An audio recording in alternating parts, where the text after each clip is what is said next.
Hello everyone and welcome back to another edition of Rich T Racing, where once again we are doing a beginner's track guide, and this time we are returning to Whilton Mill to do the Zulu layout, because this weekend Club 100 are of course going to Whilton Mill to do the Zulu layout to finish off this 2020 season. This video is going to be basically exactly the same as the international track guide. I'm going to show you a wet lap and a dry lap, and then go into more detail on both of those laps so that you can ultimately learn a thing or two about how to do this track as best as you possibly can.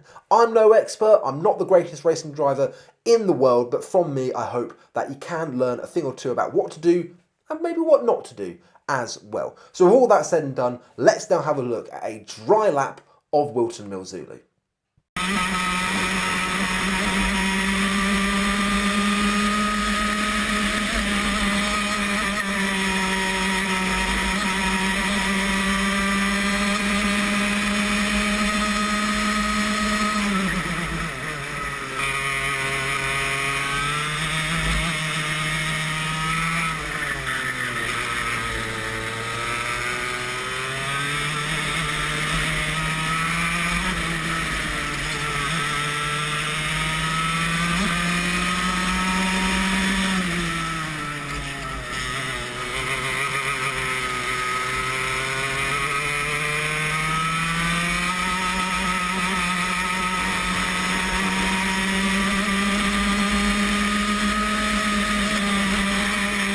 Okay, so that was a dry lap of Whilton Zulu, so we're now going to have a look at that lap in a bit more detail. Should point out, I'm not going to go into as much detail in this lap as I did in the international guide. If you want to see each and every corner, so turn 1, turn 2, Christmas, the boot, etc., do be sure to check out the international track guide, but here we're focusing more on Inkerman's and of course the Zulu section itself. But anyway, let's get this lap underway. As you can see, I'm following that chap in front, head onto the left hand side for turn 1, aim for that grill on turn 2 to make sure you keep it flat through there.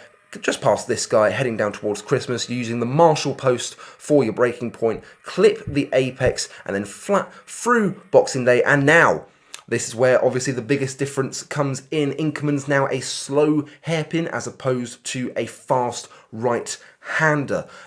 Your braking point, basically, for this corner is here.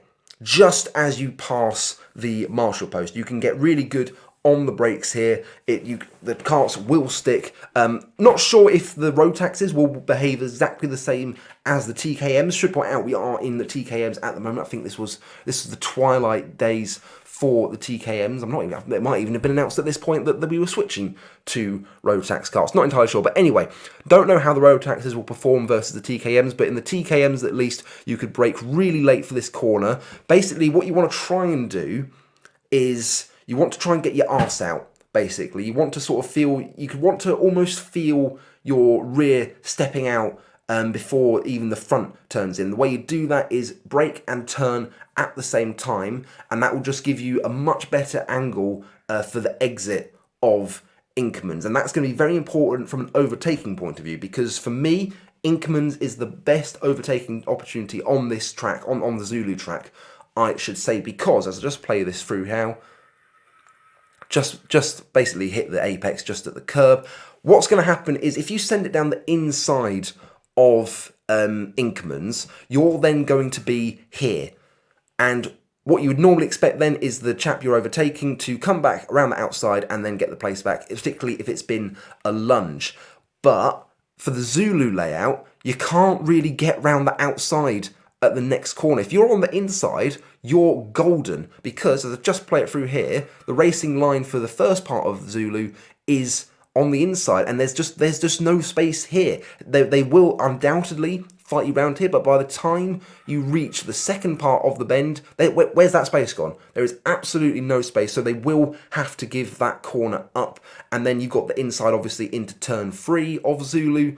And yeah, so that's why Inkerman's best overtaking opportunity, because of what happens next in the lap. But anyway, let's have a look at Zulu in a bit more detail. So obviously, yeah, you're on the inside through the first turn, just get near the curb, and then for the second part, you are basically all the way on the curb. Abuse the curb. Don't abuse the cones because JV will kill you, but abuse these curbs as much as you can because it gives you the most amount of grip and also cuts off a lot of the track, giving you the most efficient use of the racetrack for the best time. Your braking or lift-off braking point for turn 3 of Zulu is just here, just as you get beyond the curb. The TKMs, when I tried just lifting, I found a lot of oversteer. Again, don't know how the Rotaxes will behave. I imagine it'll be similar, but I don't know. If it is dry on Saturday, or I think it's going to be dry on Sunday, I would recommend trying both. Try a dabber brake and also try a bit of lift off. I personally will go with a dab of brake because that just gives you the most amount of control through turn 3 of Zulu because you are firmly on the curb and you want to get on the throttle. You're basically here, as you can see here, I'm on the grass, I'm on the mud. I'm cutting so much. I'm outside the track limits. It is basically a corner cut, and that obviously you're cutting an awful lot of time and space by doing that. And yeah, it just gives you the best exit possible out of Zulu. So and then just pin the throttle once you get beyond the curb, run it out towards the right, on the line, braking at the marshal post for the first part of the boot, click the curb on the left of the line and then pin it through the rest of the boot. Obviously you can't ride this curb anymore. And then that's a lap of Whilton Mill Zulu. It's a 44.190. I was a bit disappointed, I remember in this session, to not get a sub 44. But it's still a really good time and a really good lap from myself, if I do say so myself. Am I going to be able to get sub 44 on Saturday? Probably not, because I believe it is going to be raining for the majority of the day. And speaking of that, let's now have a look at a wet lap of Whilton Mill Zulu.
Right, so let's now have a look at this wet lap in more detail. Few things I should point out. Number one, this is not a very good lap at all. It's just, for me, it was the best example of a wet lap that I could find of myself to show you. Also, the quality of this lap is not fantastic. As you can see, my GoPro wasn't in the right setting. That's why I've got these black bits here. And of course, the rain droplets aren't exactly helpful for seeing, for visual effect, but it's not a lot I could do about it. So let's now have a look at this lap. As there's this rain droplet very conveniently just moves away. You can see I've got yellow flags here. You can just see how wrong I've got this corner already, hence why I said this is not a very good lap. Obviously you want to be on the left of the first corner to give yourself the best exit possible out of turn 2 down towards Christmas. But actually on this occasion there was a spinner right there, so I'm not sure how I would have been able to cope. There's 2 spinners actually, my word. It was BKC qualifiers after all. Quality's a lot worse. But anyway, on your way down towards Christmas, braking just at the pylon. Again, could I be a bit more over to the right? Probably. But speaking of being over to the right, that is where we now find ourselves on the exit of Christmas. As you can just about see, the track is a bit duller and a bit less shiny on this side. That shows that there is less rain, less water, and that shows you that is where the grip is. And this is very important because obviously you want to have the best entry possible into Inkerman, so you need the best exit possible out of Christmas. So this is where I recommend having your cart. Try and thread it through Boxing Day as best you can, and then your breaking point for Inkerman's now is basically just before this pylon, so quite significantly further back than where it was in the dry. As you would expect, no surprises there. Get yourself on the brakes. Don't go all the way out to the left because you want to use that curb, abuse the curb once again. And that also means that you are on the right-hand side for the entry into the Zulu section. This, as you can see, duller surface, less shiny than what's over here, meaning you are going to have more grip here. And you've got the better chance of taking the first part of Zulu flat.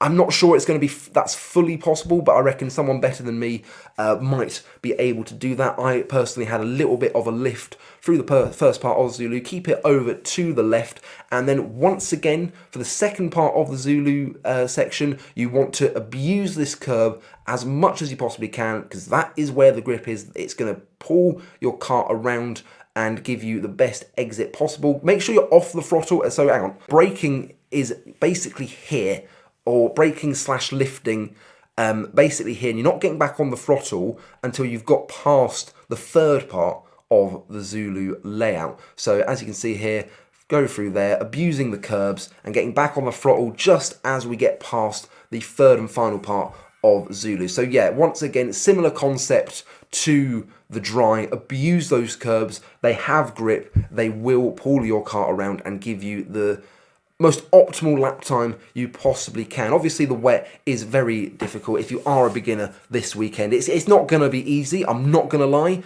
but it will certainly give you a good opportunity. If you can use those curbs, it will give you a really good chance of a decent lap time, and you'll get into the groove a lot quicker than you would do normally. And as you can see, it's a 1:08.147. The best lap of this particular session was a 1:05. So as you can see, not a very good lap from myself. Hopefully, I will be much better on Saturday, where I will not just be racing in the E60 in the morning, but also in the Sprint 60 in the afternoon. So yeah, cannot wait for that. Hopefully it's going to be some fantastic racing. See out this season in style. I think it's going to be raining on the Saturday as well, and I'm really looking forward to racing in the rain. I haven't raced the E60 lot in the rain, don't know what the stand's going to be. In the dry, it's fantastic. In the wet, who knows? Could I get some silverware?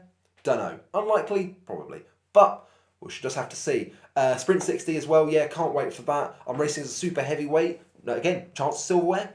Don't know what the quality is. Well, just gonna have to see, but cannot wait for it. I know that a lot of people in Club 100 are maybe not so ecstatic to be going to Whilton Mill Zulu as opposed to the International. International regarded as the better track, more overtaking opportunities, more potentially interesting, exciting corners, and of course it's a longer layout as well. Me personally, I can understand that for International, but I love Zulu, I really do. I've got some of my best memories of karting at that track. I've had some of my best races there in the BUKC. First track I went to outside of Bucknell Park was Whilton Zulu, and it's been like 2 years since I was last there. So yeah, really looking forward to going back there, really looking forward to finishing this season on a high note, and of course being back with all the karting boys again, because this has been a quiet month without karting. So yeah, just really cannot wait for this weekend.